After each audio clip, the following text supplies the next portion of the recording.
हरिओम मित्रों, आप सभी का गणेश टीचिंग एकेडमी में स्वागत है। मैं गणेश यादव आप सभी के लिए यूजीसी नेट जीआरएफ इकाई 2 के अंतर्गत उत्तर छायावाद एवं राष्ट्रीय संस्कृति चेतना लेकर आए हैं, जो आपके हिंदी साहित्य के लिए अति महत्वपूर्ण है और ये आपका न्यू अपडेट पर आधारित यह क्लास है। चलिए अब हम क्लास को आरंभ करते हैं।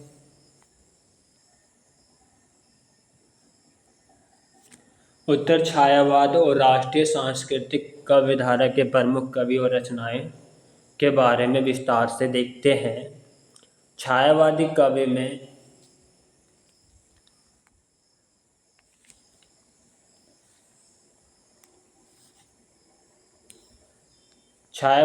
में सांस्कृतिक नवजागरण का बोध होता है। वहीं 1930 के बाद छायावाद में हमें कुछ परिवर्तन दिखाई देता है, जिसे हम उत्तर छायावाद के नाम से जानते हैं। उत्तर छायावादी प्रवृत्ति एक अल्पकालिक प्रवृत्तियां रही। उत्तर छायावादी कवियों ने केवल छायावाद में परिवर्तन लाने का प्रयत्न किया। उत्तर छायावादी कवियों की निम्नलिखित प्रवृत्तियां देखने को मिलती है, जैसे कि जीवन संघर्ष से पलायन, वैयक्तिकता अभावों की स्वीकृति, समाज में संघर्ष और द्वंद्व की स्थिति, अभिव्यक्ति की सरल व सहज प्रणाली।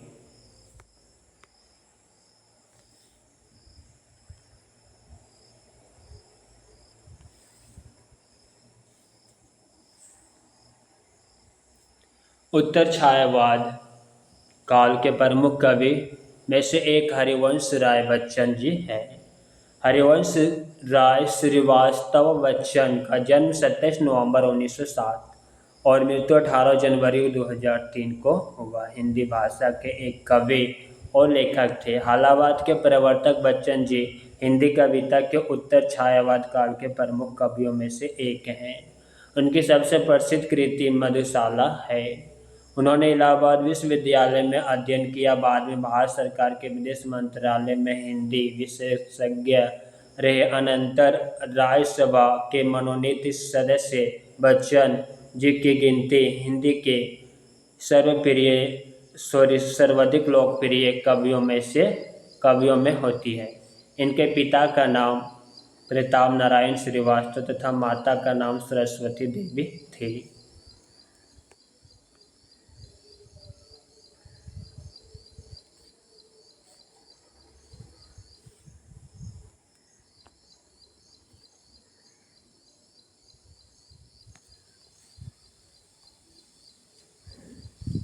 इनको बाल्यकाल में बच्चन कहा जाता था, जिसका शाब्दिक अर्थ होता है बच्चा या संतान होता है। बाद में ये इसी नाम से मशहूर हुए। इन्होंने कायस्थ पाठशाला में पहले उर्दू की शिक्षा ली, जो उस समय कानून की डिग्री के लिए पहला कदम माना जाता था।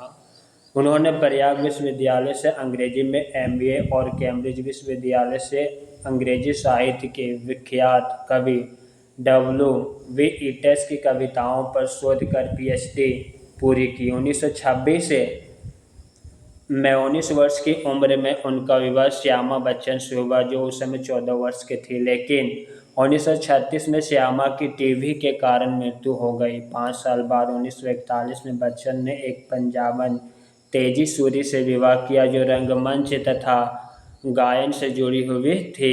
इसी समय उन्होंने नीड का पुनः निर्माण जैसे कविताओं की रचना की।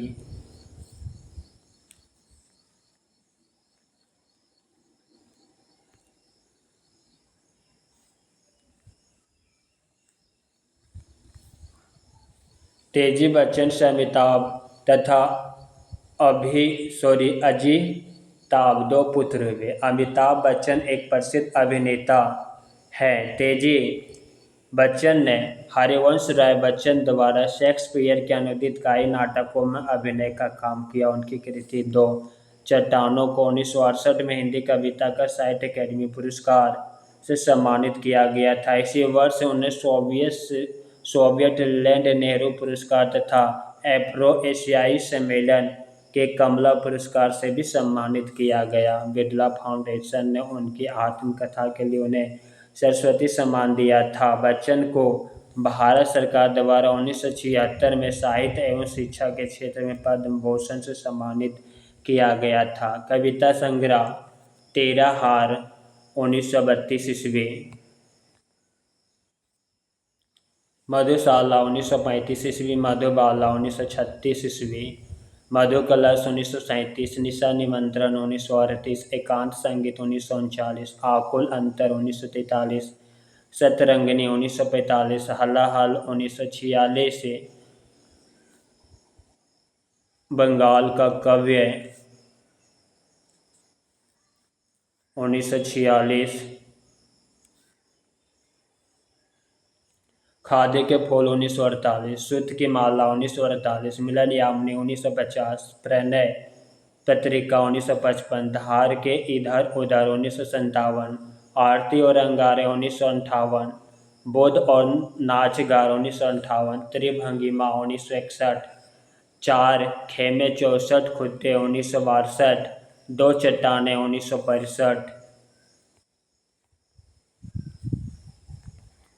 बहुत दिन बीते 1967, काटती प्रतिमाओं की आवाज़ 1968, उभरते प्रतिमानों के रूप 1969, जाल समेटा 1973, आत्मकथा को हम देखते हैं पाला क्या भूलूं क्या याद करो 1969, नीड का निर्माण फिर 1970, बसेरे से दूर 1977, बच्चन रचनावली के 9 खंड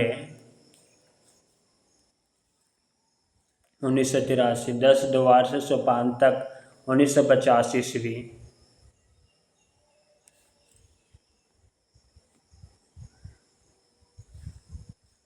विविध रचनाओं को देखते हैं। नए पुराने झरोखे 1962, अभिनव सोपान 1964, 84 रूसी कविताएं 1964 ईस्वी, नागर गीत 1966 ईस्वी, बचपन के लोकप्रिय गीत 1967 ईस्वी, डब्ल्यू वी ईटर्स एंड ऑगटियाजम 1968 ईस्वी, मरकट दीप का स्वर 1968 ईस्वी, हेमलेट 1969 ईस्वी,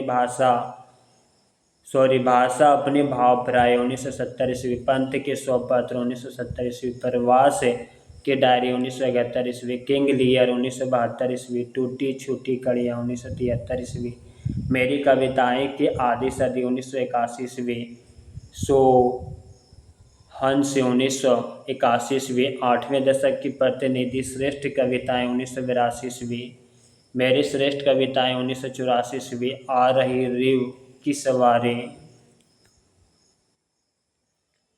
अब हम सम्मान और पुरस्कार को देखते हैं। हरिवंश राय बच्चन को उनकी कीर्ति दो चट्टाने पर को 1968 में हिंदी कविता के लिए साहित्य अकेडमी पुरस्कार से सम्मानित किया गया था।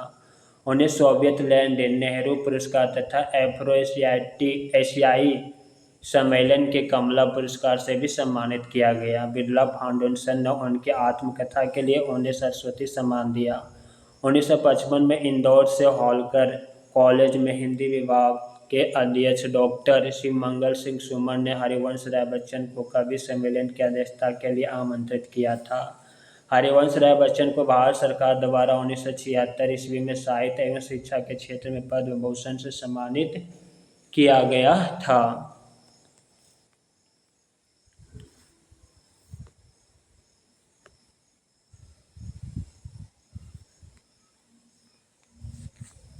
रामेश्वर शुक्ल अंचल का जन्म 1915। रामेश्वर शुक्ल अंचल का जन्म फतेहपुर जिला के किशनपुर ग्राम में हुआ। जबलपुर विश्वविद्यालय के हिंदी विभाग में वर्षों तक अध्यापन किया तथा विभागाध्यक्ष रहे। छायावादी युग के उत्तरार्ध के कवि हैं। बाद में इन्होंने मार्क्सवादी तथा प्रगतिशील कविताएं भी लिखी। इनकी भाषा में नए विशेषण और नए उपमान प्रयुक्त हुए। मुख्य कविता संग्रह है मधुलिका, अपराजिता, किरण वेला, वर्षांत के बादल और विराम चिन्ह।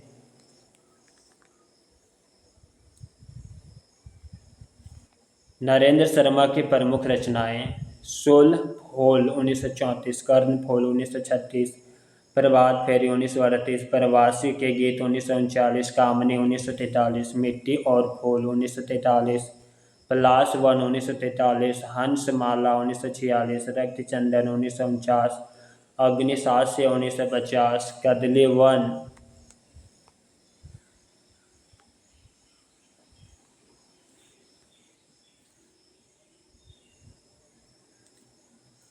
कदलीवन 1953, द्रौपदी 1960, प्यासा निर्झर 1964, उत्तर जय 1965, बहुत रात गए 1967, सुवर्ण 1971, सुवीरा 1973। राष्ट्रीय सांस्कृतिक काव्यधारा के प्रमुख कवि और रचनाएं। हिंदी की राष्ट्रीय काव्यधारा के समस्त कवियों ने अपने काव्य में देश प्रेम व स्वतंत्रता के उत्कट भावना की अभिव्यक्ति दी है। राष्ट्रीय काव्यधारा के प्रणेता मक्खनलाल चतुर्वेदी जी है।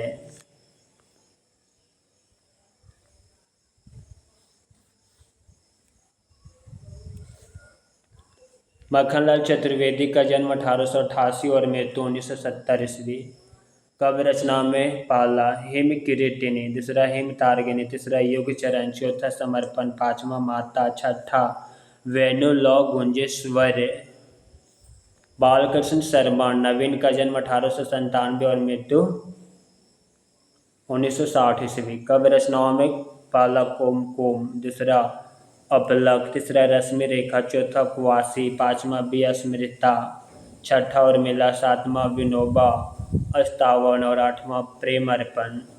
जगन्नाथ प्रसाद मिलिंद का जन्म 1907 और मृत्यु 1986। काव्य रचनाओं में पहला जीवन संगीत, दूसरा नवयुवक का ज्ञान, तीसरा बलिपथ के गीत, चौथा भूमि की अनुभूति और पांचवा पंखुड़ियाँ।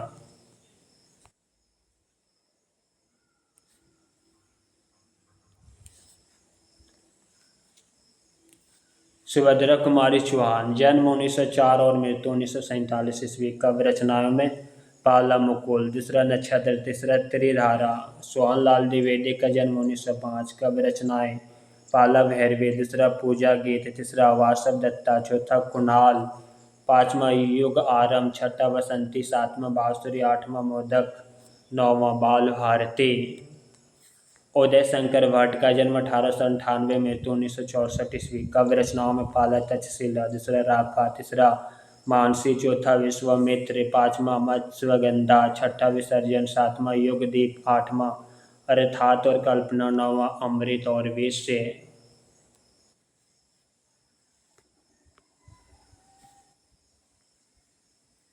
सियाराम शरण गुप्त की प्रमुख रचनाएं। खंड काव्य मौर्य विजय 1914, नाथ 1917, अद्रा 1927, विषाद 1925, दुर्वादल 1924, आत्मोत्सर्ग 1931, पाथ्य 1933, मृण्मयी 1936, बापू 1937, अनमोक्त 1940, दैनिकी 1942, नकुल 1946, सुनंदा और गोपिका।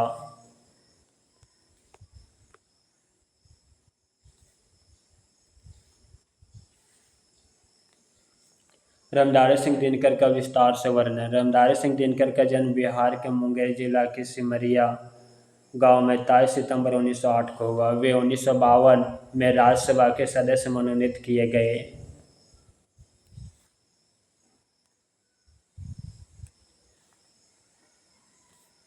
भारत सरकार इन्हें पद्म भूषण अलंकार से भी अलंकृत किया।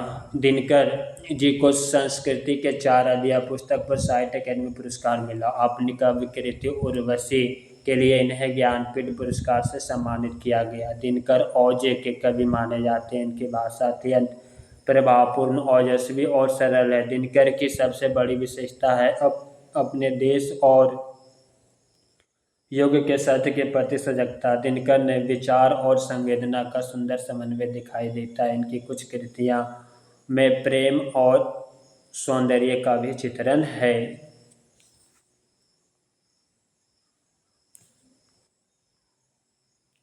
दिनकर की कविता संग्रह को देखते हैं। प्राणभंग 1929 ईस्वी, रेणुका 1935, हुंकार 1939, रसवंती 1940, ध्वन गीत 1940, कुरुक्षेत्र प्रबंध कवि 1946, धूप छाँव 1946,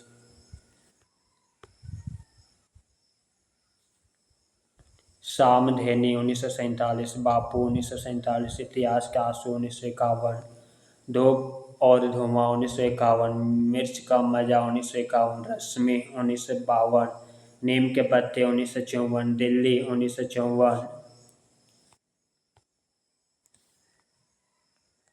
नीलकुसुम 1954, चक्रवात 1956, सीपी और शंख 1957, उर्वशी 1961, परशुराम की प्रतीक्षा 1963, कोयल और कविता 1964, आत्मा की आंखें 1964,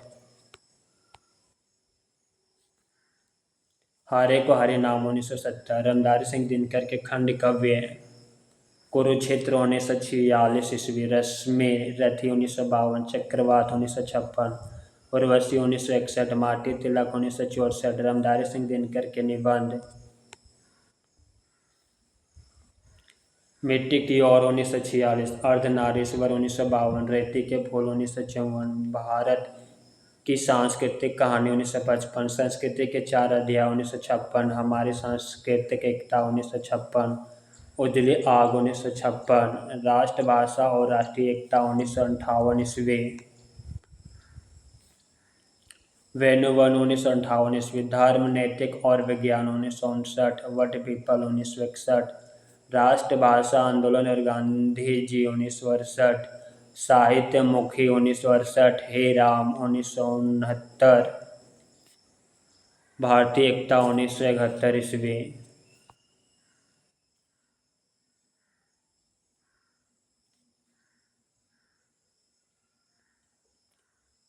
विवाह की मुसीबतें 1973, चेतना की शिखा 1973, आधुनिकता बोध 1973, आलोचना के ग्रंथ को देखते हैं, कवि की भूमिका 1958, पंत प्रसाद और मैथिली शरण गुप्त 1958, शुद्ध कविता की खोज 1966 ईस्वी,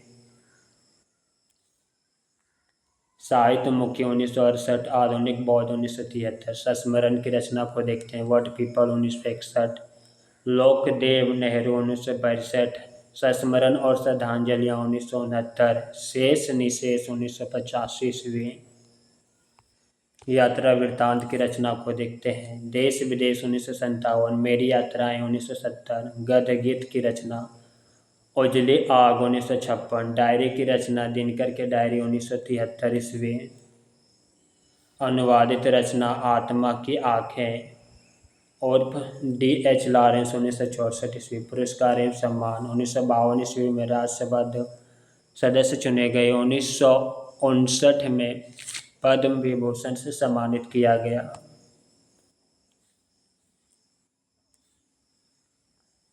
1959 ईस्वी में सांस्कृतिक के 4 अध्याय के लिए साहित्य अकेडमी, 1968 में साहित्य चूड़ामणि राजस्थान विद्यापीठ की ओर से, 1972 ईस्वी में ज्ञानपीठ पुरस्कार उर्वशी रचना पर, उर्वशी को स्वयं दिनकर ने काव्यात्मक उपाधि प्रदान की, कुरुक्षेत्र को विश्व के 100 सर्वश्रेष्ठ कवियों में 74वां स्थान दिया गया था।